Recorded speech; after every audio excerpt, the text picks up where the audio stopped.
সূরা লাহাব।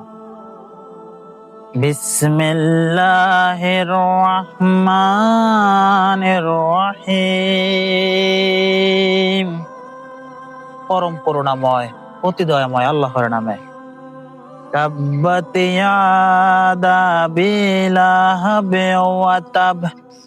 ধ্বংস হোক আবু লাহাবের দুহাত এবং সে নিজেও ধ্বংস হোক।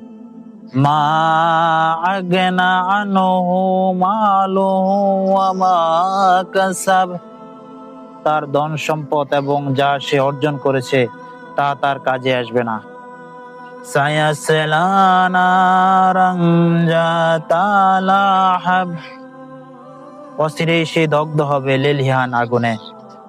ওয়া আমরাতুহু হাম্মালাতাল হাতাব।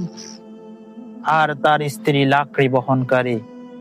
ফি জিদিহা হাবলুম মিন মাসাদ। তার গলায় পাকানো দড়ি। সাদাকাল্লাহুল আযীম।